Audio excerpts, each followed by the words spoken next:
theater of the mind. The best loved programs from You need to hear radio's this golden instrumental age. intro. Only on Zimmer Radio. Now, here is your master storyteller, Frank Proctor. Well, thank you, and welcome to the show.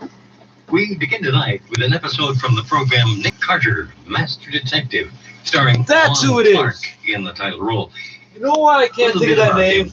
As a youth in Minnesota, he studied at the McPhail Center for Music in Minneapolis. He began as a musician and actor in traveling tent shows, followed by a season with the Cincinnati Summer Opera.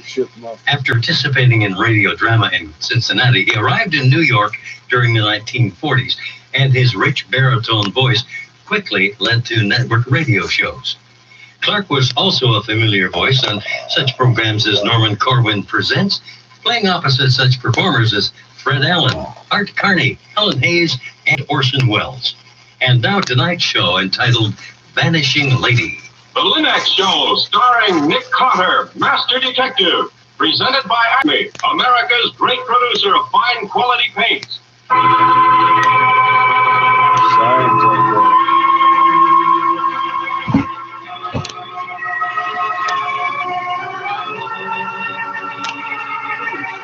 This is the story of a man known the world over as one of the most daring and resourceful characters in the history of detective fiction. A man whose name has become a symbol of the triumph of right and justice over the sinister forces of crime and lawlessness. A man recognized as one of the great masters of deduction. Nick Carter, Master Detective.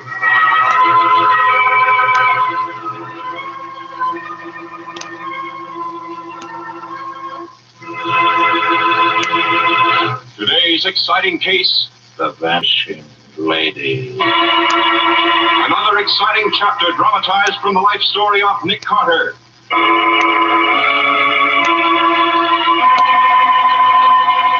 In just a moment, we'll hear how Nick Carter traced a woman who vanished on the steps of the Mercy Maternity Hospital and found out what really happened to her unborn heir.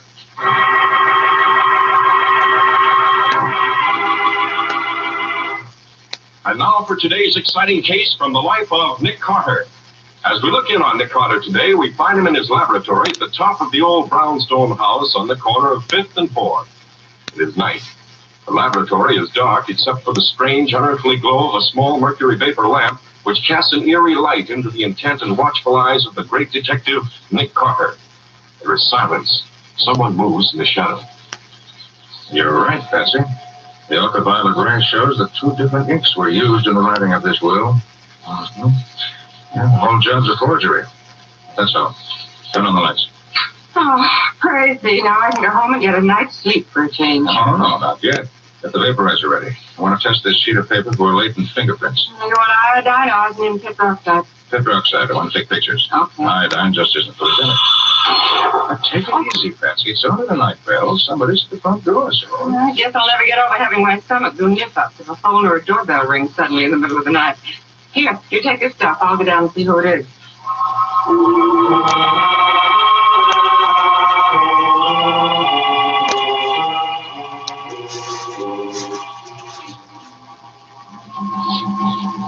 Mr. Carter, you are Mr. Nick Carter? Why, yes. What seems to be the trouble? That's my wife. She's disappeared.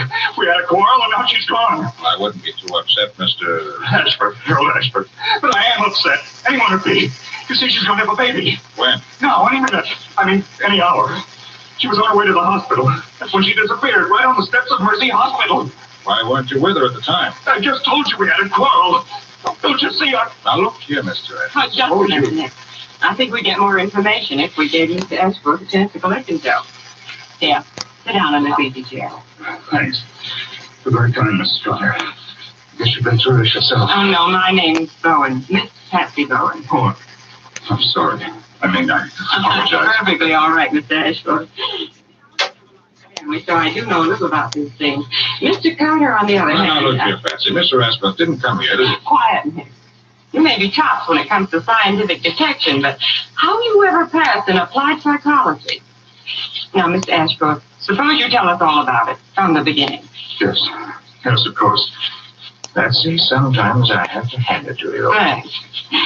All right, Mr. Ashford, you and your wife are expecting a baby. What's her name, by the way? Nora. She was Nora Brent. Her two uncles own the Brent Tubing and Appliances Company. That she has money. Oh, no. Her father was a minister. He died before we met. Her uncles never approved of me. You see, I've been married before. Widowed or divorced? Divorced. That's what her uncles didn't approve of. Besides, Nora's a good 10 years younger than I am. They say I married her on the rebound. You see, she had a childhood sweetheart, Jim Stanley, a boy she'd known all her life. He was reported missing with a carrier that went down in the Pacific. That was 2 years ago. Nora was pretty cut up about it. My first wife had just run away with another man. So you consoled each other? Well, maybe just at first, but it didn't take long for us to realize that we were made for each other. You've got to believe me, Mr. Carter, we loved each other. We were ideally happy. No arguments? No differences of opinion? No, never. That is, not until today. And what happened today? This morning, a letter came for Nora. It was addressed to Nora Brent, not Mrs. Ashford, mind you. And up in the corner of the envelope, the sender's name and address read, Chief Petty Officer Jim Stanley, Tappan Leeman Hospital. But that's the man she was in love with. The man who was supposed to be dead. Now he's in a hospital only 5 miles down the bay. I take it she got excited when she saw the letter. I knew she would, Mr. Carter, and, well, maybe it was jealousy. Maybe I was afraid of what might happen. You see, we were expecting the baby almost any time, so... So what? So I destroyed the letter. Very short-sighted. I realize that now, but I couldn't bear to think of losing her. I'd have done anything to prevent it. It would have been much better to have brought the whole thing out into the open. It's too late now. It's happened. Just what I was afraid of. We were sitting in my den after dinner tonight. I was so worried I just couldn't seem to take my eyes off her. Pretty soon I realized I was making her nervous, so I said I thought I'd go to bed and read. I just got into my pajamas when the phone rang. I let Nora answer it because her uncle, Timothy Brent, generally called about that time to find out how Nora was feeling. Oh, so the uncles had forgiven her for marrying you. Oh, yes, Jim Brent's a swell guy. He came right around to see us as soon as Paul, the other uncle who died 5 months ago. Paul never forgave us. Even cut Nora out of his will. Stubborn old customer, huh? And was it Uncle Jim on the telephone?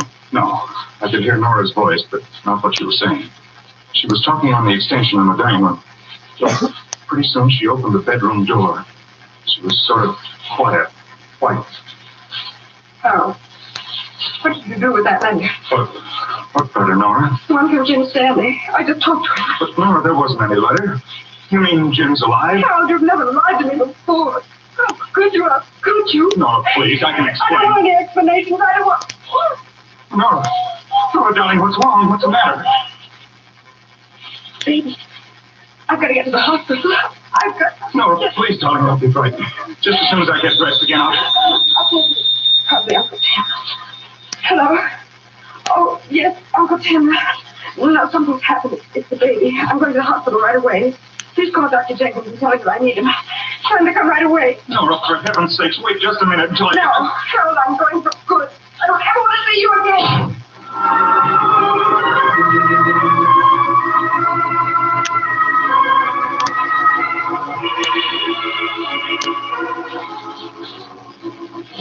And she left without you? Yes.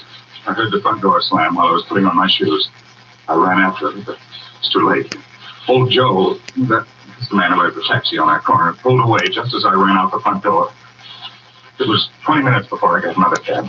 I drove to Mercy Hospital as fast as I could make the driver go. It couldn't have taken us more than 12 minutes to get there, but it seemed like hours. What happened when you got to the hospital? I rushed up the steps into the reception room and demanded that the nurse ask at the desk to take me to my wife. And? They said they hadn't laid eyes on her. Maybe she went somewhere else. That's what I thought. I thought maybe she'd been in an accident, or maybe the baby had been born in the way. I thought all kinds of horrible things. Then I remembered Joe, the taxi driver who owned the cab my wife had driven off in, so I drove back home again. Joe swears he drove her straight to Mercy Hospital. He even watched her go up the steps and open the big front door. Very interesting. Nancy, I think we shall have to interview both Joe and the nurse at the desk. I was hoping you'd say that, Mr. Carter. I brought Joe along. His cab's waiting outside. He can drive us to the hospital.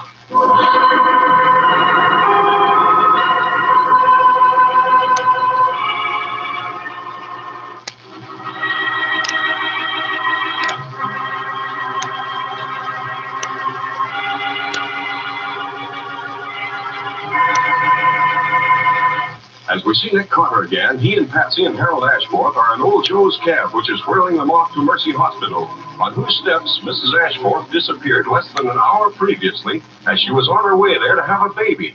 Nick is questioning the driver. Look here, Joe. Yeah? You're sure it was Mrs. Ashforth you drove to Mercy Hospital tonight? Sure, I'm sure. I'd know her anyways. When you got to the hospital, did you help her up the steps? No, I helped her out of the cab, and just as she opens the door, a man comes out from under the portico, and she runs to him. He puts his arms around her. So I guess there was somebody she knowed, and I drove off. Who was this man? What did he look like? Well, I couldn't rightly say. It was too dark. I see. Well, here you are. Here's the hospital. So wait here, Joe. I may need you again. Yeah, sure.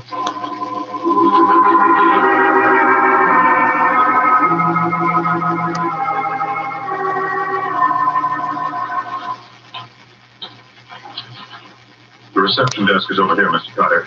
That's the nurse that told me my wife. What? Well, look who's there talking to her. It's Uncle Tim. What's been going on here, I'd like to know.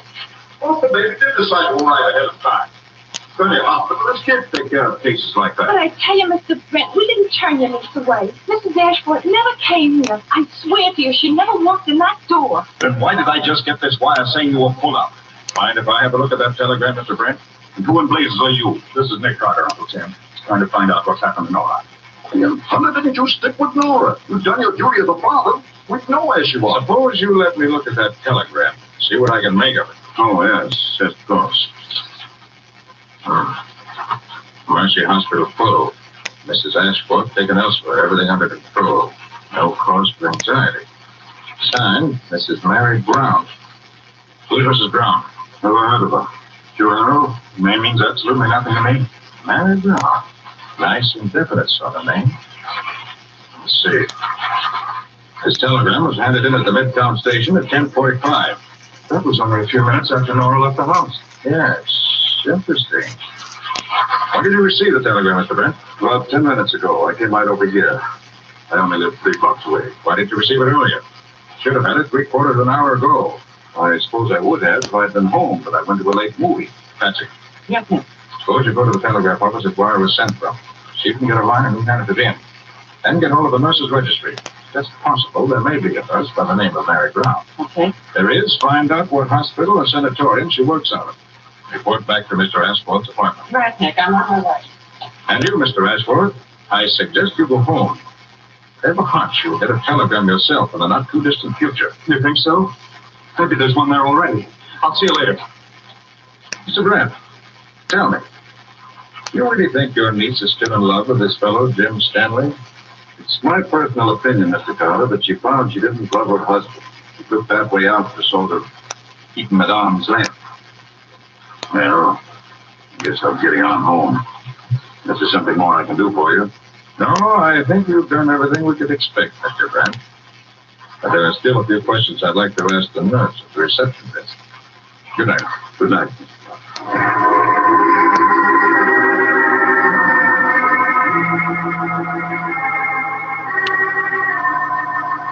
Now then, sister. Honest, Mr. Carter, Mrs. Ashford didn't come here tonight. We don't turn away cases like hers ever.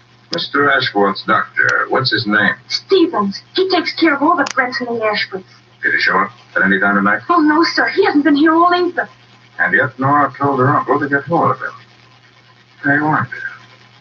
See, there's a telephone down the hall. Suppose you ask the operator to connect me with the ambulatory ward at Tappan Base Hospital.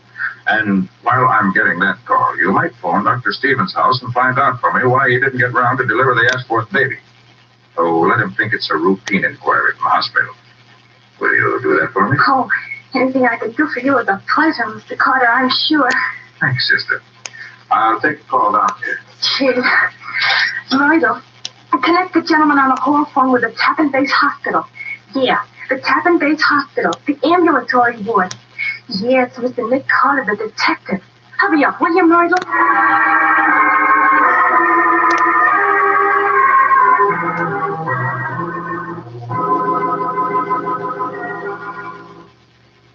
Hello? Is this the doctor in charge of the ambulatory ward? That's right. Nick Carter speaking. I want to find out about a patient named Jim or James Stanley. Oh, yes, of course, Mr. Carter. What would you like to know? Where is he now? Well, I don't know. He made a telephone call earlier in the evening, and apparently it upset him very much. He said he had to get into town at once, so, well, we let him go. He didn't say where he was going? No, but I gather he was somewhere in town. If you think there's anything that I can do... No, that's quite all right. Thanks. Oh, Mr. Carter, I got back to Stephen's house. He's out on an emergency. He never got the call about Mrs. Ashford. Gee, it must have been a big emergency. Hey, where you going, Mr. Carter? We had another emergency, I hope.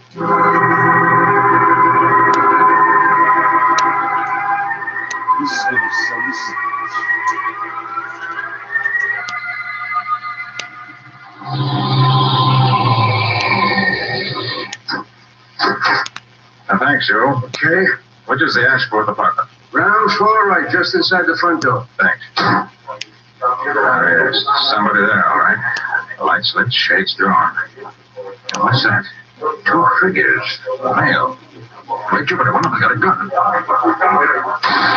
go, boy. No time for a talk. Go through the window. Right out of your hand, both of you. But he shot at me, but he didn't hit you. He undoubtedly would have if he meant to kill you. That's right, I was just trying to keep him off me.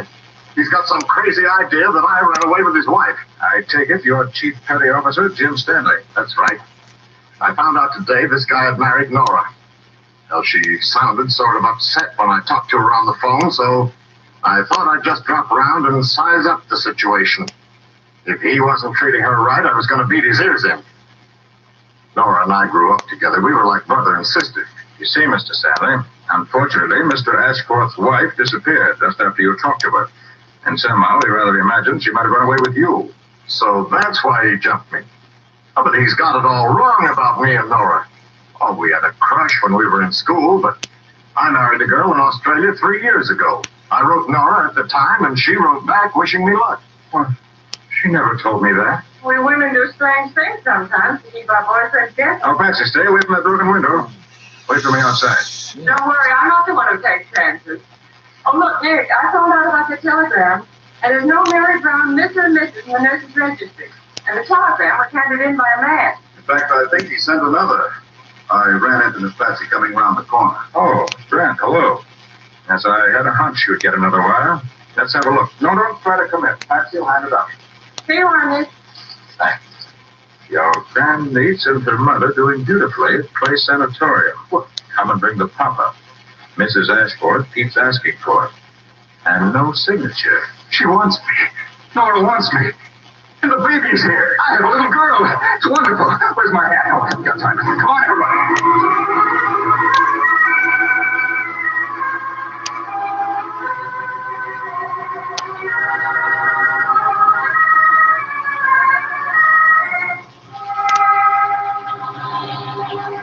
Well, Joe, we seem to have kept you rather busy tonight. Yeah, that's all right by me. It just shows the meter keeps ticking. I'm a father of a baby girl. Sure, pal.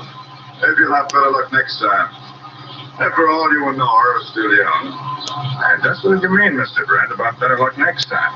Anything unlucky about a baby girl? My brother, as you probably know, disinherited Nora. However, he did leave a codicil to his will. He couldn't bear to think of the Brent factory going out of the family. So he said that if Nora ever had a son, he would inherit my brother's share of the business. You see, my brother was a woman hater at heart. So having a girl baby cost Darrell $500,000. I see. Well, here you are. Clay Sanitarium. Fancy looking place, ain't it? Fancy and expensive. Well, some of the very best babies get themselves born here. Oh, Dr. Jeremiah Clay is famous for that. He's brought more millionaires into the world than you can shake a stick at. But then Mr. Ashford's daughter isn't a millionaire, too. Oh, money doesn't matter. It's my wife and daughter who really count now.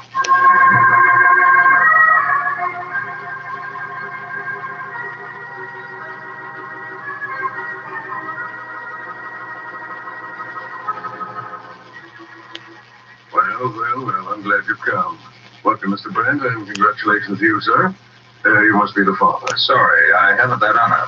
This is Mr. Ashford. Oh, yes, of course. This way, Mr. Ashford, please. Your mother is so anxious to see you. This way, please. Such a curious case. Women are often most unreasonable at these times. didn't want the family informed. Of course, the minute it was all over, when she saw the baby, complete return to normalcy. Wanted the family at once. This is her room. Sorry, I'm afraid only to follow you in. Just at first, you know. Nora.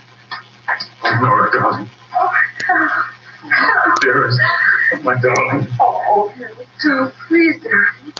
It really wasn't so bad. I had a very easy time. It's a girl, you know. I'm sorry. Oh, dearest, I don't care what it is. Just as long as you... Silly, of course I do.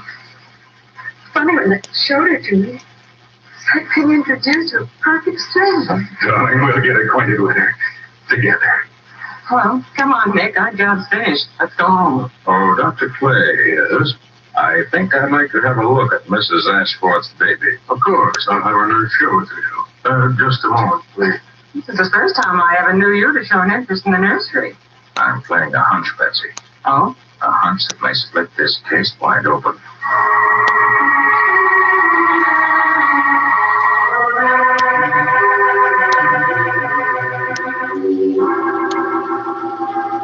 Mr. Carter, this is where we keep the babies. I'm sorry we can't go in, but I've asked the other nurse to bring the baby to the window. I'll motion to her. There haven't many babies here, have you? No, this is a small private hospital, you see. Oh, there she is. It's a fine, healthy-looking little girl, isn't she? So that's supposed to be the Ashforth baby. What do you mean, supposed? There's a name on her tag. I put it there myself. That baby's at least 3 days old. Moreover, force it to use at her delivery. Patsy, you heard Mrs. Ashforth say she had a very easy time. Nick, you mean it's been a mistake? Mistake nothing. Been a criminal substitution. Nurse, how much did Mr. Timothy Brent pay you to substitute a girl for a boy baby? How dare you? I'll call Dr. Clay and have you arrested for slander. No, you won't. Or if you do, I'll insist that the police take a blood test of that baby. And if that test proves the baby's blood does not belong to Mr. and Mrs. Ashforth's blood group, you'll end up behind bars for a long, long stretch. Oh, no. No, don't. I'll tell you everything. I did it for Timothy Brent. He said his niece would lose her mind if she had a boy baby. He said that... Lie. I had nothing to do with it. You did, Mr. Brent. You brought her here. You arranged for the whole thing. Oh, you double-crossing little... Easy. You await the patients. Now then, nurse. Where's the real Ashworth baby? The boy? In the first crib by the door, Mr. Carter. You're sure there's no mistake this time? Yes, that's the Ashworth baby. Very well. Patsy, I think we'll introduce him to his mother. We'll talk to you later, nurse. And to you, Mr. Brent. I wouldn't have done it, but Mr. Brent said... I had nothing to do with this. Later, Brent, later. All right, Patsy. Go get the baby. Don't you want to carry him in, Nick? Oh, good heavens, no. Afraid I might break him. Here we are. All right. Come on, Patsy. Come on.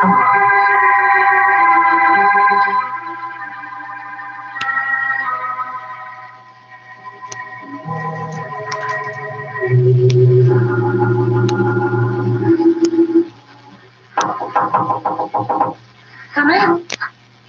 Mrs. Ashford, seems there's been a slight mix-up. The baby they brought you before belonged to someone else.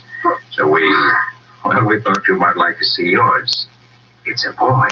Oh, boy. Bring him in, Patsy. Okay. Young man, this is your mother. Oh, give him to me, please. Here you are. Well, look at him screw his face up. Oh, he's so homely and so darling. I'd know he belonged to us anywhere.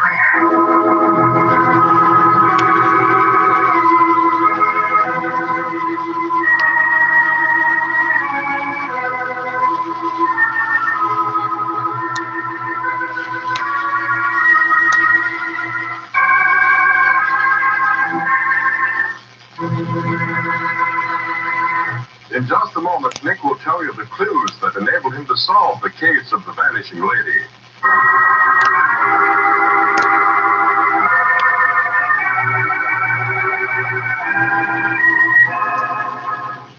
Nick, why didn't you have that old reprobate Uncle Tim Brent arrested? Yes, Nick. How come you let him go free? But when the DA's office goes over his books in order to straighten out the kid's inheritance, they'll do plenty to him without my help. Oh, of course. So that's why he had to change the boy for a girl.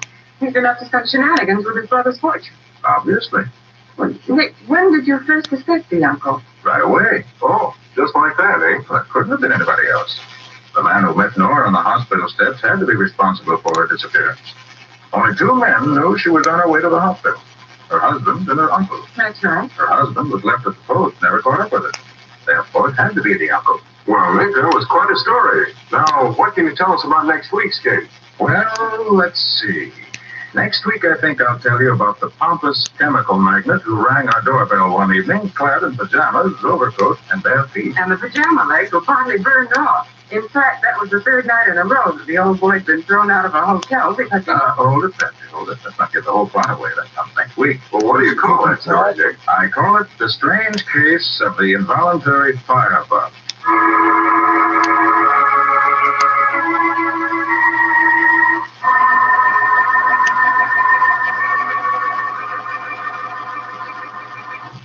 Nick Carter, Master Detective, is featured in Street and Smith magazines. Lon Clark is starred as Nick with Helen Choate as Patsy. Original music is played by Lou White.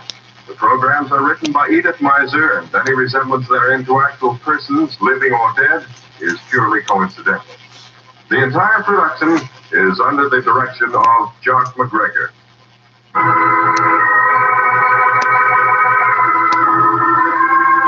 $27 a square foot for Kitchener.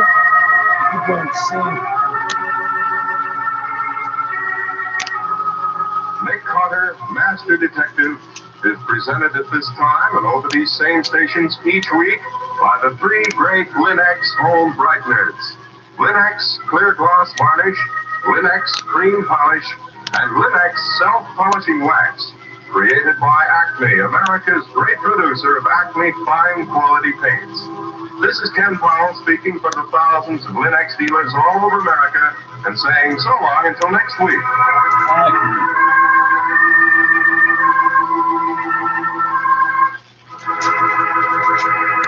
This is the Mutual Broadcasting System. Stay tuned for Fibber McGee and Molly next on Theater of the Mind.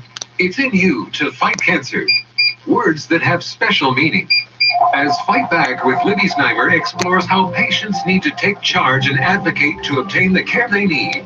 Libby's guest, Kathy Barnard, was diagnosed with metastatic malignant melanoma and later founded the Save Your Skin Foundation to empower patients to take an active role in their care. 30 Kathy acres is living industrial proof land that plus with 4,000 access to square information, foot resources, and support, house. patients have a 24 by better 60 shot at foot bar surviving plus cancer. another bar. Join us for Fight Back with Libby 2.4 Znaimer this 499. Thursday at 12:30 on Zoomer These Radio. people with the $1.5 million The signs are all there, fast loan. but you chose to ignore them. Clean me, wash me, I'm filthy, or even just a frowny face on your windshield, telling you it's time for a car wash. Luckily, Shell is here to take care of sparkling clean washes and getting you more. When Air Miles collectors fuel up at Shell and purchase an ultimate car wash, they can save 5 cents per liter on their next visit to Shell. Shell, taking care of that clean car feeling. Learn more at shell.ca/taking care. Terms and conditions apply.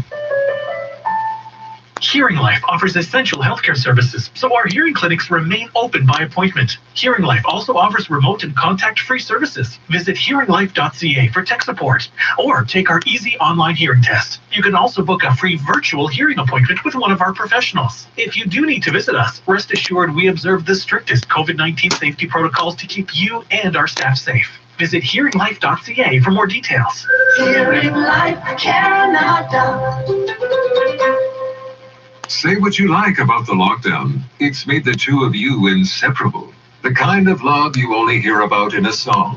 We feel a dedication coming on. So I have to say I love you. This is what I get every year for my birthday. Valentine's bullshit.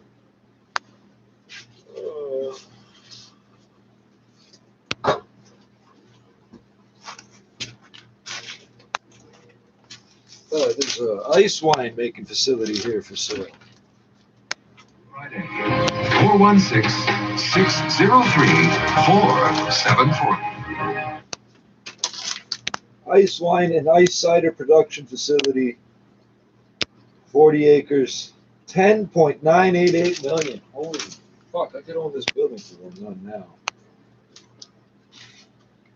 Wanted to be a singer. Credits all day. Marion wanted to be a music teacher.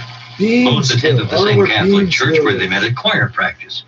Marion's parents had attempted to discourage her professional aspirations, And when she started seeing Jim Jordan, her family were far from approving of either him or his ideas. Jim's voice teacher gave him a recommendation for work as a professional in Chicago, and he followed it. He was able to gain steady employment, but soon tired of the life on the road and headed home. He went to work in Peoria for the post office. Marion's parents now found Jim and his career to be acceptable, and they stopped objecting to the couple's marriage plans. So the pair were married in Peoria in August of 1918. Well, staying with his brother in Chicago in 1924, the family was listening to the radio, and Jim said he and Marion could do better than the musical act that was currently on the air. Well, Jim's brother bet him $10 they couldn't. To win the bet, Jim and Marion went to WIBO, where they were immediately put on the air, and at the end of the performance, the station offered the couple a contract for a weekly show, which paid $10 a week. Holy fuck. Here's the episode where they welcomed the great Gildersleeve. What? The Johnson Wax Program with Fibber McGee and Molly.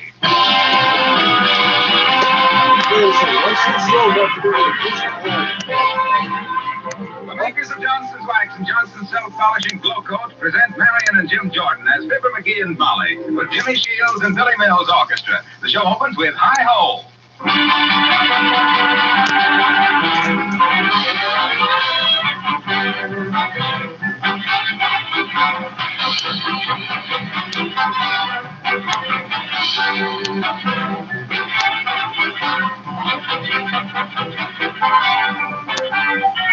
During this holiday season, a good many friends will be dropping in to wish you a Happy New Year. And no matter how friendly they may be, they'll be looking over your home with a critical eye. They'll notice your floors, your tabletops and woodwork, your windowsills, your lampshades.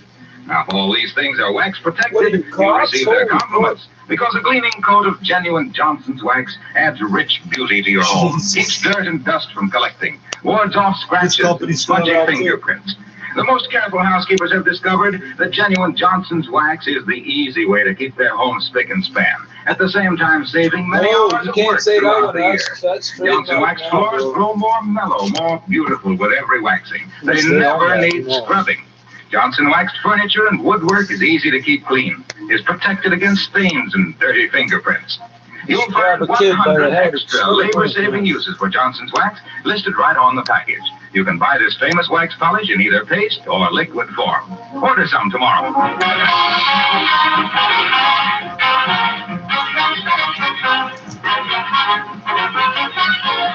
This is such gigantic ice wine and ice cider production facility, so they can make grape juice. Well, there's an old saying that house guests and fish spoil after the first 3 days. I'll pay $11 million to But Fibber's Uncle Sycamore must have had a head start, because here at the railroad station, waving goodbye to the old miser, who after a 2-day stay has just boarded the train for home, we find Fibber McGee and Molly. I don't know if this is going to get a phone number. Goodbye, Uncle Sycamore. Wave, McGee. He sees us out the window. Huh? Oh. Goodbye, Uncle Sycamore. Goodbye. Except that rabbit train is full out. My arm's getting tired waving. Goodbye, Uncle Sycamore. You old turtle. Oh, look, McGee. He's smiling at me. That ain't us. He just thought of a way to jip the border out of a tip.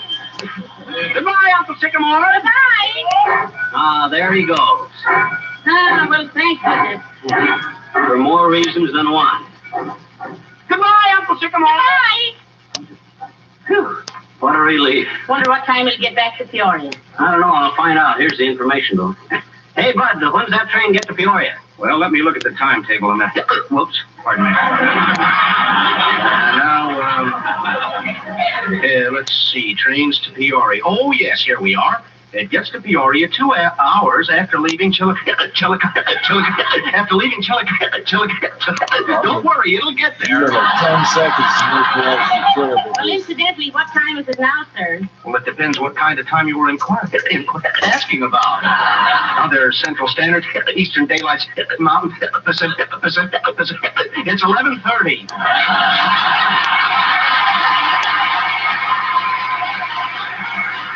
Oh, the lights to the audience. Thanks, This Bob. We is should have funny. saved that guy for next week, Molly. Yeah. He'd sound more natural the day after New Year's. Well, come on, let's go home. Oh, Sorry, little girl. that's okay, mister. What you doing down here? You're a little young to be interested in traveling salesmen. I bet you're not, I bet you. Oh, yes, you are. Oh, no, I'm not. Oh, yes, you are. Oh, no. Gee, do we have to do this every week, mister? I know, not if you quit arguing. I'm not arguing, I bet you. Oh, yes, you are. I'm not. There we go again. Now, look, sis, all I... Did anybody get That's shot snow by a tow north truck of the driver? city, the Bruce Peninsula through Midland to Port Carling under winter weather travel advisories for heavy snow. Environment Canada warning of Some 10 to shop got 15 with like $11 centimeters by the million morning in heroin and or dangerous something. driving conditions $50 thanks to million localized in drugs, and whiteouts. some guys I'm Michelle squashed Mackey. Anything The interesting, historic damn second it? impeachment trial of former U.S. President Dan. Donald Trump.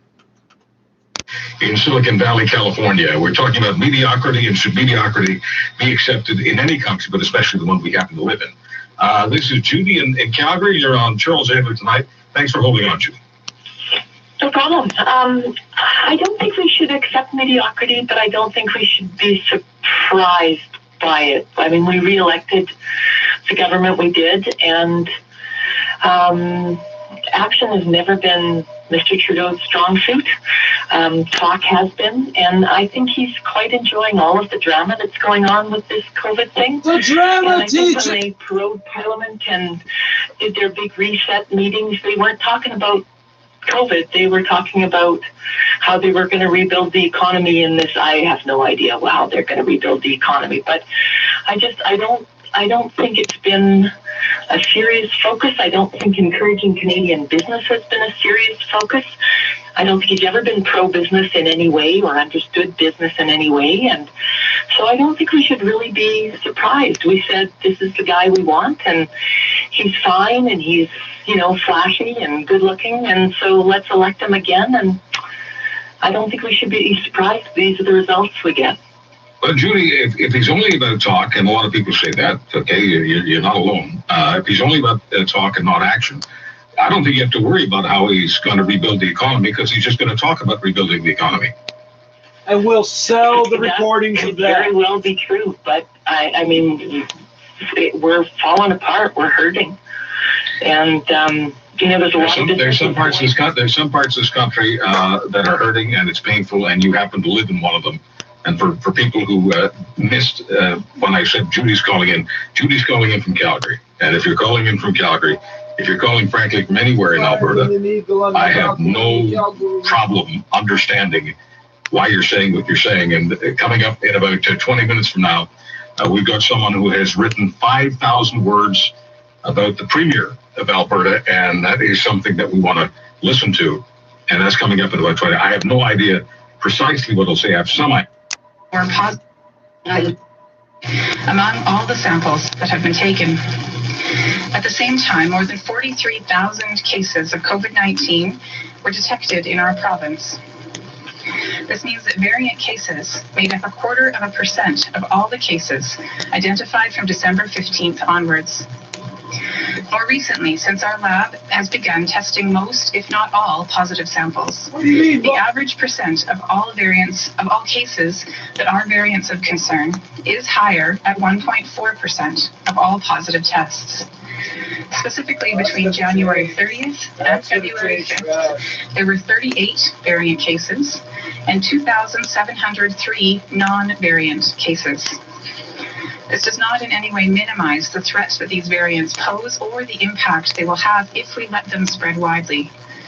However, so far, variants are still very rare, and we are working hard to try to keep it that way. We've worked to expand our testing capacity, create dedicated variant contact tracing teams, and move rapidly to isolate variant cases and prevent virus spread. Even more important are the public health measures and precautions each of us must keep following every day. These are the tried and true habits we've created over the past year. Simple steps like staying home if sick, getting tested, and following the letter and the spirit of the rules in place are still our most effective protection. The more we can all keep finding alternatives to close in-person interactions, the safer we will all be from any strain of COVID-19. Alberta is up for that challenge. So that's the latest from Alberta, Dr. Hinshaw. Again, lots of concern about the variant. She says they're still rare. The real question for most of the country is, how do we find the variants when there's so few rapid tests and contact tracing is really not that good? So that's going to be a real challenge for all of the province. Meantime, everybody's waiting for the next vaccine, and the rules changed today. It's a one-dose difference. Earlier today, Health Canada approved the extracting of an extra dose from the Pfizer-BioNTech vials. This means healthcare professionals in Canada have to get 6 doses out of each vial instead of 5. They got to use this new low-volume syringe, and we're waiting for tens of millions of those to arrive in the country. So how will this impact the rollout? Can provinces guarantee they're going to get 6 out of every day? And some are getting 7. To talk about that, new changes at the border, 1,500 layoffs in Air Canada. That's a big day. That's why we got some big reporters. Bob Fikes, the reporter with the Globe and Mail, the bureau chief of the Globe and Mail in Ottawa, joins us. Emily Nicolas, a reporter with Le Devoir. Lisa Raitt is the former Conservative deputy leader and a former transport minister and a former health minister. So, you know, she's been through that portfolios. And Dr. Isaac Bogosh, member of Ontario's COVID-19 vaccination task force, is back for round 2. Just real quick on that. On the variants, Dr. Bogosh, I just want to start with you. You heard Dr. Hinshaw there. Concerned about the variant, but we're tracking it. A lot of provinces are having terrible contact tracing. There's not a lot of testing. So how effectively can provinces really track these variants? Yeah, first of all, they have to have good surveillance systems in place. And we know that there's been support from the federal government to all the provincial governments, and also the provincial governments are ramping up surveillance for them. And of course, the other component is really ensuring that you do everything you can to control community spread. We've seen those case numbers, quite frankly, plummet in most provinces from peaks in mid-December to peaks in early January. And we've got to ensure that they carry on with that downward trajectory. It might be harder to do that if the B117 variant, that's the variant that was initially discovered in the UK, starts to get a stronger foothold. It is more transmissible, which means you have to work all that much harder to keep it headed in that direction. Okay, so Lisa Ray, what's your take on the politics of the rollout? Now that we're changing the vial dosage, you know, you're going to get 6 doses out of every vial. Obviously, that's going to be a challenge. I guess some provinces said they can do it all the time. Rick Hillier told us it's a challenge. What is that confidence in terms of the number of vaccines? I think, sadly, that at this point in time, reporting like this for the average Canadian is just another bump on the road until when they actually receive their vaccine shot. And that's going to be the measure, regardless of how many doses per vial or how many doses are going to end up at the end of March. Everyone's going to be judging by exactly when they themselves, their grandmother, whomever they're worried about gets their vaccination. And that's, at the end of the day, is what's going to matter. And the rest of it is interesting for us to talk about. But Evan, it's the one thing people are wondering is, when are they going to get their phone call? Yeah, and by the way, I think Minister of Labor, not Minister of Health. I just want to make sure I got that right. That's right. Bob Fife, look, the vaccine is obviously still the main issue. I just want to flip to some other things that Justin Trudeau talked about today, the CERB, you know, the economic, there's a bunch of issues. People who improperly got the CERB, even if they paid it back, they're going to get the money back because there was a screw up on the rules on CRA. Money's going back and forth. There's a tax holiday as well. What do you make of the message the Prime Minister is trying to send as we get sort of deeper into this second wave? Black people the Prime Minister is in very serious trouble here, Evan. The only issue that matters is whether people are going to get a jab in their arm. And they are trying to change the message to say, look, don't worry if you had to pay more money or you're going to have to pay more money for the CERB, we're going to fix that.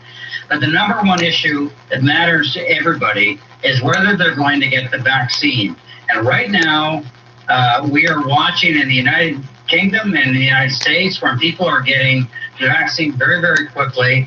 And in Canada, we are not sure when we're going to get large volumes of vaccines to be able to give Canadians, millions of Canadians, the vaccine. And this is the only issue that matters to this government right now. And I think, frankly, it's the only issue that matters to Canadians right now is when the government is going to get their act together and be able to get enough vaccines into this country so that we can get the economy moving back together and feel right about ourselves that we're safe. Yeah, but Emily, the Prime Minister, as he was making all these announcements today, made sure he kept saying, we're going to be getting hundreds of thousands of doses, we're going to be getting this deluge, it's coming really quickly. He guarantees we're going to hit those targets. Is that really, is this just the kind of the lull before we get the deluge? I don't know, but that's the real test. I do agree that what matters is if everybody gets vaccinated, but I think the other thing that matters is whether or not we trust this government, right? And so if they have put for themselves a deadline, which is the end of March, whether or not they're actually going to reach that deadline will determine what is the mood as we wait for that vaccine. The other thing I think matters a lot to Canadians right now is especially those in Quebec and Ontario, the number of jobs that have been lost over the month of January because of the measures. So the people who are sinking into poverty, that's very real as well. And as tax season is coming in, of course, people are worried. So for Justin Trudeau to go back and talk about that is not necessarily a bad idea at all. But I think the other, the overall issue here is whether or not you trust the process as you wait. And if people lose faith in that, then you have an issue on top of just the vaccine distribution. You talk about the January 213,000 jobs lost in January, according to StatsCan, Lisa Raitt. 1,500 more jobs lost. Air Canada, 17 million people more routes canceled. Again, they suspended Air Canada. I think Rouge flights were also suspended. And they're citing these new requirements, the quarantine rules, the ban on travel to places like Mexico. But what's the government to do? We cannot allow non-essential travel. So what's your take on these hits the airline industry is taking? Well, they're massive. Today's announcements by Air Canada are stunning because the 3 routes that they've stopped out of Toronto are 3 routes that are really important to the economy. One's into LaGuardia, one's into Reagan National, and the other one's into Tel Aviv. Those are very difficult routes to secure as an airline. So actually giving up those slots into those airports is a significant move by Air Canada. And they're sending up a flare saying, look, we really do have serious problems here. Goldie Hyder and Jerry Dias co-authored an op-ed piece last week saying, come on, government, figure out what we're going to do with the airline industry, because there is a great danger that if the airlines are going to be left in such a state that we're going to have a very difficult time coming back to some kind of good economic world here in Canada. And I firmly agree with that this is the time for Transport Canada and the Finance Minister to figure out what they're going to do with the airlines, not the airline sector. What are you going to do with the airlines and make a move? Because you may be very surprised to see yourself purchased out by some foreign entities if they don't get off their behinds and get going on this issue. Off their runways. Bob Fife, can you weigh in on that? Carla Coulter told me the package is coming, it's just not ready yet.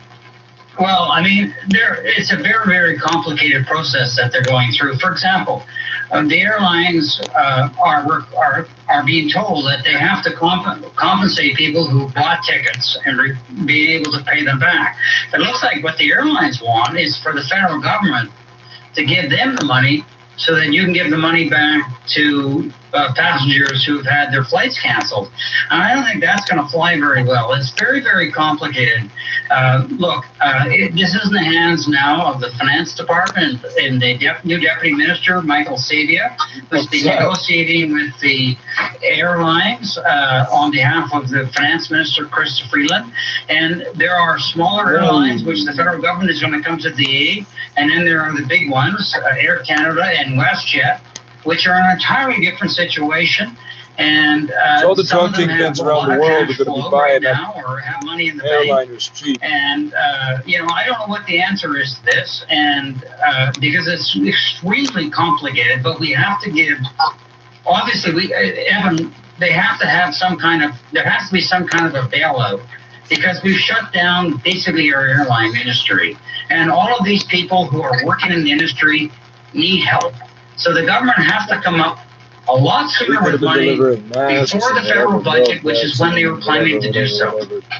I'm just thinking of travel. There's another health element. Today, the Prime Minister announced that if you're coming back to Canada by land, you also will need a PRC test 72 hours before. If you don't have it, remember, you're not allowed to turn a Canadian away from the Canadian border, so you can't say to a snowbird, no test, you can't come in. They're allowed to come in. Then they get slapped with a $3,000 fine, and then they got to have some kind of quarantine plan. How concerned are you that those PRC tests, when you're driving, a 72-hour-old test is actually remotely effective? And should these folks have to stay in one of these quarantine hotels for 3 days? Yeah, I think when we look at policies like this, we have to take a step back and think that no policy is going to be 100% perfect. But all we're looking for is that incremental levels of safety and incremental levels of protection. If someone has a negative test 72 hours before they arrive, yeah, sure, you might miss a few people, but you still have the 14-day Quarantine Act. You still have additional safety precautions. And at the end of the day, the whole point is you're going to reduce your importation of virus, including variants of concern. Is it going to be 100% perfect? No, what if you grow? It's very challenging to do something like that, but it'll be very, very good. And I think it's fair to apply those same rules to people driving over the borders as to people who are flying in. The north, and it was the night. Emily, what do you make of the driving situation? Boy, this has been a long time coming. What do you make of it? You don't have your papers I agree with I agree with what was just said. Sorry, because it's at the end of the day, no solution is going to be perfect. And when you look at the reality of driving over the border here in Montreal, people are driving to the New York State and back all the time. So the reality of it is that there's only so much that you can do. But if having that test is better than having no test at all, then good. But I think the issue is also how much surveillance there actually is when people are doing those 14 days quarantine. There was an issue before. I think they've increased. How many calls people get or whether or not people are actually, following the quarantine rules. But if we can get that also sorted out, that would also be a good thing. Lisa, I mean, that's for travelers. I don't know if this has to do with essential work like truckers who are taking cargo across the border. What do you make of what's happening now at the rules for land travel as opposed to just air travel? I was actually a little bit surprised. I had thought that we had cut out all non-essential travel across the border on the land side. So to hear the new rules coming out, I was kind of like, wait a second. Haven't we already dealt with this one like months and months ago? Certainly you're going to have essential workers. I always think of the classic example of the nurses who go back and forth between Windsor and Detroit and what's going to happen there. So for me, this was a bit of a revelation. However, you know what? It's all about trying to ensure that we get a handle on what is going on with respect to this pandemic while we're still waiting for vaccines. And once vaccines are in place, it may get a little bit better. Yeah, I think this is for people like snowbirds that are coming home. Bob, weigh in on that. And by the way, Bob, have you heard anything also? You can weigh in on that, but also on the AstraZeneca. Oh, look, this is all news to me, too. I already thought that we had stricter conditions on the border than we had. So it was news to me when the Prime Minister made that announcement. But let me just talk to you. You mentioned AstraZeneca. So I am told from very good sources that we are supposed to get when the health department approves it, about 3 million doses of AstraZeneca from India, which is a big producer of that product in that country. But Trudeau has managed to really peeve off Prime Minister Modi with his criticism of the farmers. And Modi has said, you go to the back of the line, buddy. We're not going to give you the 3 million doses that you want delivered. And there's a phone call coming in the next couple of days where the Prime Minister is going to have to beg Modi to at least give them 1 million, perhaps 3 million of AstraZeneca virus doses when virus doses. Virus doses. That is the third time we've heard there's a lot of real screw-ups going on here, whether it's the border, whether it's dealing with India, whether it's dealing with Pfizer or Moderna, where we're not getting vaccines that we should get. Yeah, that, by the way. So if COVID is just airborne AIDS, how come all these people aren't on drug cocktails here? Question period on Sunday. She's the procurement minister. She said whenever we get the AstraZeneca vaccines, and when it's approved, how soon afterwards? Remember, Pfizer and Moderna were very quick. She said it would be, quote, coterminous. I had to ask her to translate that right away, basically, right after the approval. But now, Bob, you're saying that could be held up. Certainly the numbers might be smaller than we think. Boy, that, I'll just quickly, the last word to you then, Emily, on that. That would be tricky. I don't know if Emily can hear me. Emily, you want to weigh in on that? I'm sorry, you kind of, yeah. I think we just lost. You know what? That's all right.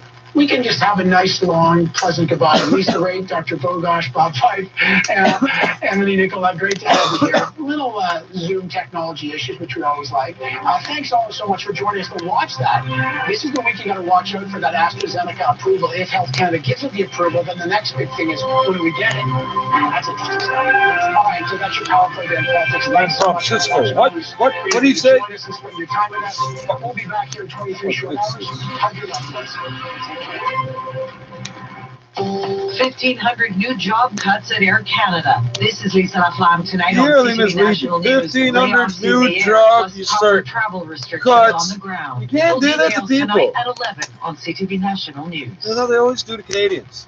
Oh, we'll take care of you from spring to fall. For many Winter, small you're on your own. businesses, but financial support is available from the government of Ontario. From grants of up to $20,000 for eligible small businesses, to support for purchasing PPE, to rebates for property tax and energy Guess costs. what, buddy? Things We are keep getting working worse. to I'm going to be ensure driving the our bus small and delivering businesses them can now. keep employing people and serving our communities now and when COVID-19 is behind us. Visit ontario.ca/COVID support to apply. Paid for by the Government of Ontario. License 10349. People don't usually sing about their mortgage, but at Northwood Mortgage they do. They sing about the modern $2.6 million Toronto Grand Prize, Country Charm in Prince Edward County, plus be part of the world's biggest 50-50. It's one big prize after another. Homes, cottages. Amanhã, quarta-feira, 10 de fevereiro. Earth, instead of having somebody kick the back of your seat, and the guy in front of you decides to recline his seat. Don't make pizza. Fiercely Canadian. Authentically Italian. I have a CPAP machine, but the air leaks from the mask wakes up my wife. I want her to get a good, safe night's sleep. What can I do? Get Dr. Les Premier's easy-to-clean, custom-made dental device. Hey, or That was me. Toronto's #1 for breaking news, traffic, and weather. This is 680 News. This is Tuesday, February 9th. Good evening. I'm Scott Burnett. And I'm Caitlin Lee. Here are the top stories this hour. 5.5 years after driving drunk and killing 3 young children and their grandfather, Marco Muzzo has now been granted full parole with some conditions. Canada's top doctor has a warning for provinces like Ontario. This is not the moment to release everything. As easier to catch COVID variants threaten to wipe out games. Winter weather travel advisories in place north of the city as Toronto braces for the coldest air of the season and lake-effect snow for the end of the week. The U.S. Senate votes the historic second impeachment trial of Donald Trump is constitutional. The former president is accused of inciting the riot on the Capitol that left 5 people dead. We've still got 5 games on the go in the NHL tonight, and Milos Raonic is on court now at the Australian Open. Sports at 50. Another historic high close for the TSX Canada Stocks Rally. Air Canada cutting more jobs and Roots Business at 26. 680 News Time, 11:01. Traffic and weather together on the ones with his eyes on your drive. Craig Gear. Well, we've got some problems outside of the GTA through Hamilton. So eastbound 403 We've got a portion of it closed down here. We've got a tractor trailer in the ditch approaching Aberdeen, so they need to get it out of there. So they've shut down the eastbound 403 at the link through to Aberdeen. So it's kind of a nasty detour around here. It's kind of hard. You got to get off at the link and then find your way to turn yourself around. They've blocked the link ramp to the eastbound 403 as well. Some other ramp closures and a stalled vehicle. West 401 at Morningside in the Express. We have a stalled vehicle in the left lane. We have the East Highway 7, West Major Mackenzie, and the Aurora Road ramps to the northbound 400 shut down. And the westbound Teston ramp to the south 400 is closed. Next reports at 11:11 with the forecast. Here's Natasha Ramsahai. Skies clearing out tonight. We're down to a low of -12. That morning wind chill -18. So dress for that as you have to head out and walk the dog or head out to work. It's going to be a sunny start to the day. We're going to thicken up the cloud in the afternoon, but we'll stay dry with a high of -4. Tonight down to a low of -12 degrees. Right now in downtown Toronto, it is -4, partly cloudy, and Pearson -9 with some clouds. 680 news time, 11:02. A case of impaired driving that made national headlines and tore a family apart. Today, the Parole Board of Canada granted convicted drunk driver Marco Muzzo's request for full parole. 680's Moment Qureshi joins us with more. 5.5 years ago, Marco Muzzo returned to Toronto on a private jet after his bachelor party in Miami. With 3 times the legal limit of alcohol in his system, he slammed his Jeep into a brand new van, killing the 3 Neville Lake children, 9-year-old Daniel, 5-year-old Harrison, and 2-year-old Millie, and their 65-year-old grandfather, Gary. Originally sentenced to 10 years in prison, today Muzzo granted full parole. During the hearing, the children's father, Edward Lake, delivering an emotionally charged victim impact statement, saying Muzzo's actions have caused him so much pain, so much sadness, and so much loss. And without my children, I feel like an empty shell. Muzzo saying, my heart bleeds every day knowing my actions killed their 3 children, Harry, Daniel, and Millie, and their grandfather. I can't switch back the hands of time, but I can adjust them moving forward. Conditions of the parole say Muzzo is not allowed to consume alcohol, must stay away from the victims and their families, and cannot go to Brampton or York Region where they live. I'm Moment Qureshi. Despite lower COVID-19 case counts across the country, the concern over new variants being reported at an alarming rate has health officials reminding us to stay the course to help curb the spread. 680's Karen has some news you can use. Variants that first spread explosively in the UK, South Africa, and Brazil, now all in Ontario. Canada's top doctor says the risk is clear. Dr. Theresa Tan is urging provinces to be extremely cautious about reopening, as she warns the variants threaten to undo our collective efforts and sacrifices. Over the past week, the total number of new virus variants detections has more than doubled. North of the city, the medical officer of Muskoka says he's concerned as Ontario reopens. The region will roll back restrictions next week, but Dr. Charles Gardner would have preferred to keep the lockdown in place. There's the potential for us to end up with a surge of cases that would require then that kind of stringent lockdown again. It is very wise of us all if we continue to abide by a stay-at-home approach. Simcoe Muskoka has been hit with deadly outbreaks linked to variant cases. I'm Karen Seolin. New case numbers hovering around the 1,000 mark in Ontario as some regions get ready to reopen for business. Amid concerns, people will quickly return to travel between regions for shopping and dining.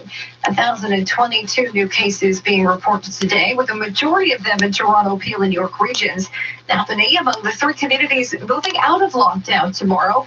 Max Kaiser is the deputy mayor. He says those concerned people from lockdown areas will come to take advantage of the reopening. Prior to Christmas, the GTA was in lockdown in early December, but we weren't in this area.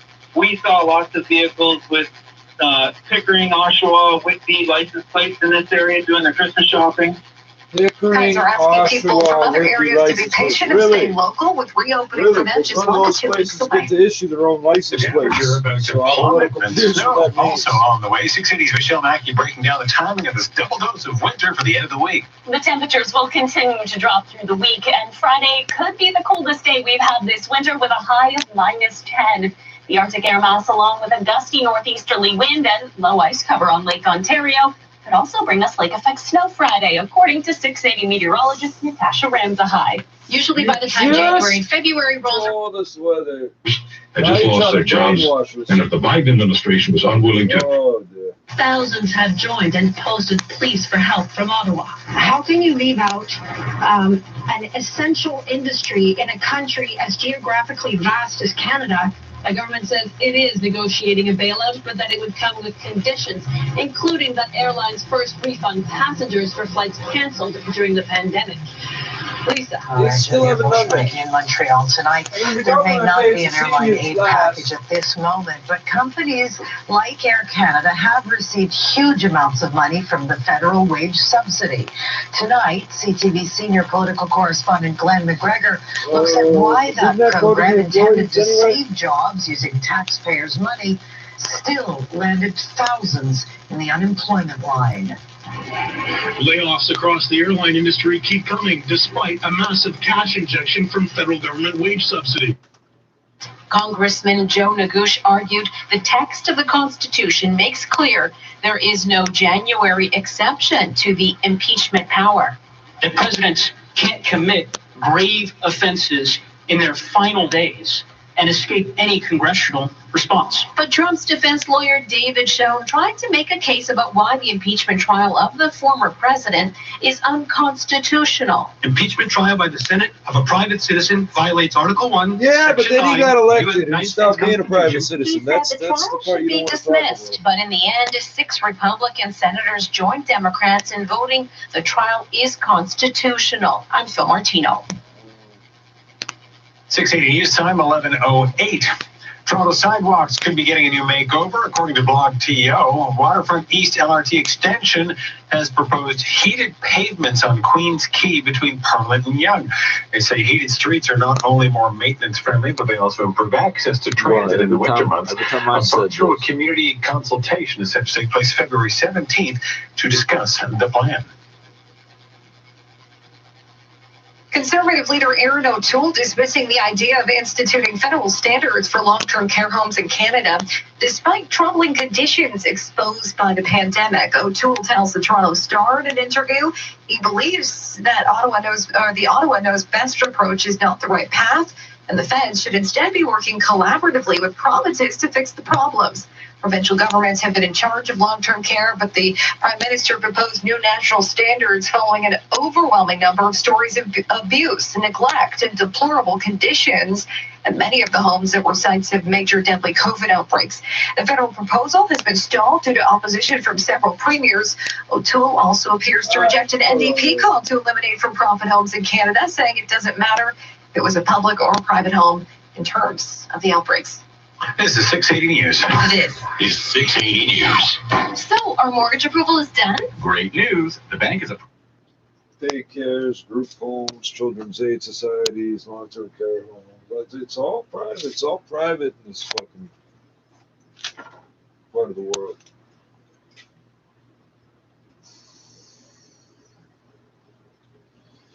Oh, dear. Well, I would roll up some dried flowers that I found growing out in the woods. I did. That's where I found them. That makes them mine. Canada. Never heard of you. I got no comment. What you, if you didn't hear all that, go back. Let's say I got nothing. What can I say to any? We have 300 and something cases of the UK variant. I don't care if it's racist to call it. It's not so racist. You call it after a white people country. It's that British flu. That English. Damn Anglos. And one of the Brazilian and a bunch of the 2 dozen or something of the South African. They didn't count me in any of these. This is going to get bad. He was killing off the bats. He's been killing off all sorts of things. They've been telling us for years to put up bat houses. Because different viruses and crap, and funguses or molds or some shit are growing in their airways in the caves they live in and shit. And they eat pest bugs and things. They don't hurt anything. Well, people are scared of them, just like snakes. People say dumb shit. Oh, if I saw a snake, I'd shoot it. The most common reason a snake will attack you is you try to kill it, and it probably wouldn't have tried to attack you.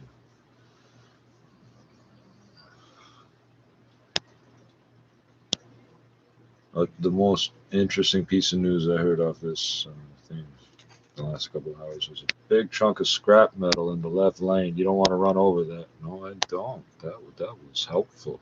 Because if I was, they don't know where I am. They don't know where I am. Give it up. They don't know where I am, but now I know where the scrap metal is, and I'm not going to drive over it.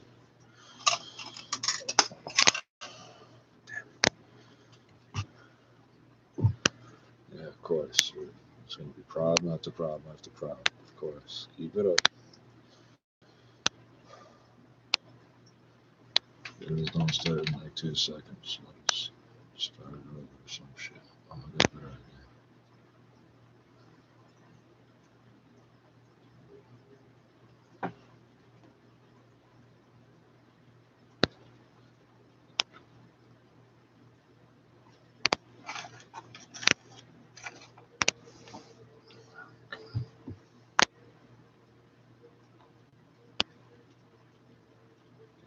Come on.